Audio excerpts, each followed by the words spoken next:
Hey everybody, welcome back to Video Game Esoterica and our continuing series on the Steam Deck. More specifically so, teaching you guys how to set up different emulators to get them running on the deck, because it is an absolutely outstanding handheld and docked experience for some of the leading emulators. And one that you guys have been asking me a lot about has been GameCube. So this is going to be a Dolphin tutorial to get you set up to play GameCube games. Dolphin also runs Wii, but that would be a completely different video based on the controls. So if you want to see that, leave me a comment down below. And before we get too far involved, if you could do me a huge favor, go down below, hit like, subscribe, and that notification bell definitely helps us out. And if you feel so inclined and want to support the channel, we got a Patreon link down below as well. But the GameCube is an absolutely spectacular system, and I have a large collection of GameCube games and original hardware, but being able to play GameCube on the go is spectacular. And I will say it's a very easy core to get set up as far as the files are concerned, but there's a lot of different settings that we're going to have to deal with to get this running well. You'll see here that all of the GameCube files are just going to come in ISOs or .iso. That's what we're going to be looking for here, and all you need to do is copy them from wherever you've downloaded them to a USB drive. Now you can transfer files to the Steam Deck in other manners, but all my tutorials involve just using a dock and a USB drive, and I'll leave a link to that dock below. I don't make any money off it if you buy it. It's not an affiliate link. I'm just doing it so you guys can get some help. This is how I recommend doing it because the dock is so important for getting the Steam Deck on your TV. You may as well just transfer it this way. But you do not need any BIOS whatsoever for the Dolphin Emulator for GameCube. That is one of the nice parts about it. It's one of the BIOS systems. But you'll see here, in whatever manner you want to get the files over to your system, we have all these different ISO files, and we need to put them in the right folder. But if you follow along, it's going to be super easy. Copy and paste them, drag and drop them, however you prefer to do it. We're going to go to wherever EmuDeck was installed. That might be a micro SD card for you guys. That might be on the primary installation partition. But you'll see up top we have the emulation folder and then ROMs. If we go over to ROMs, everything is intelligently folderized alphabetically. So obviously GameCube being G. We'll just go up to the GameCube folder, get inside of that nested folder, and copy whatever games we need over. That's all you need to do to get the games onto your Steam Deck and ready to run. Now, getting GameCube running is quite easy. Getting it running to the point in which I like it does take a few extra steps, and I've noticed a few little quirks, not a knock against the emulator whatsoever, but things we need to deal with. But again, just in case you skipped forward, remember there is no BIOS necessary, and that is nice. Once you get those games into the folder, we'll just go ahead and open up Steam ROM Manager, and that's going to open, honestly, wherever it feels like. I've noticed it opens at a different spot on my screen every single time. Go ahead and click Preview and Generate App List, and as long as you put all of those games in the proper folders like I just showed you, you're going to see suddenly all of the games that you copied over are exactly where they need to be.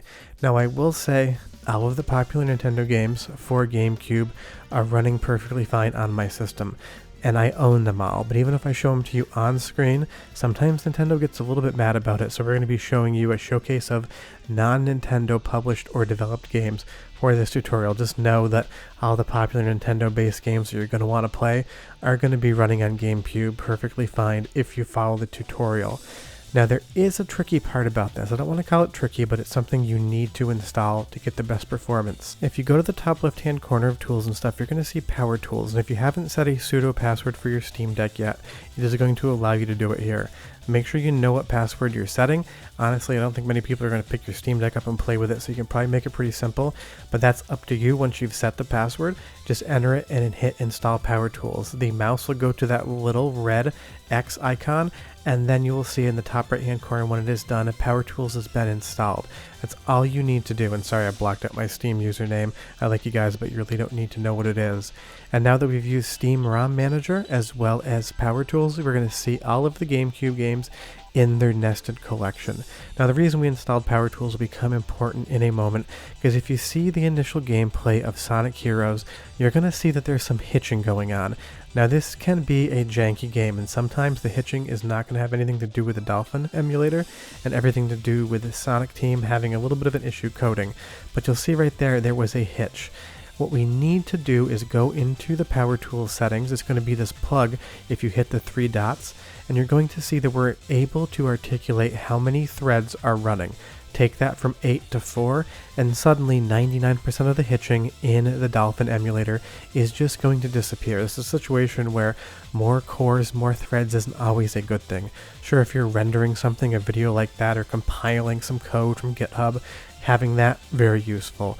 But on emulation, sometimes those extra cores and threads are not as useful. And if we play this same area with 4 threads, not 8, when you see up here, we attack that enemy, suddenly that hitching is basically non-existent.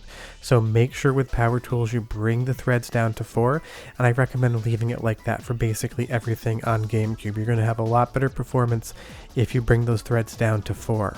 And that's just always going to be a good thing. But we're not done yet with articulating different settings. Now, your results may vary, but I noticed there was some issues with aspect ratio, because by default the Dolphin emulator is going to set it to auto. And with auto, if you watch the screen closely, it's going to jump back and forth quickly between 4:3 and 16:9. I do not know why it's doing this. This is off the base configuration as it is set. Maybe it's just something going on with my Steam Deck. You can do widescreen hacks for GameCube games, but I prefer them in 4:3. So on the desktop mode, if we open up the Dolphin emulator and configure graphic settings, we're going to have things to set. And I recommend forcing 4:3 to the aspect ratio.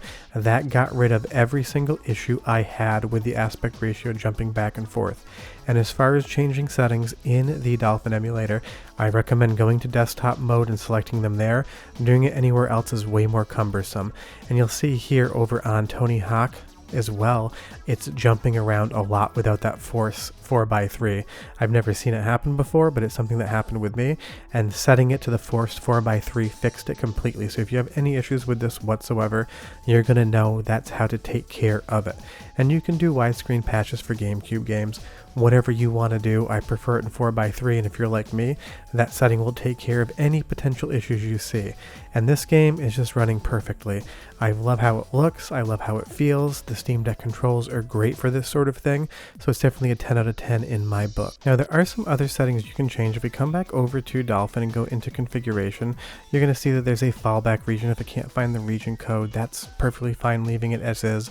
But what I have noticed some people mention is that they're not getting audio out of this when it's set up. I'm not sure why, but you'll see interface here, not much to deal with.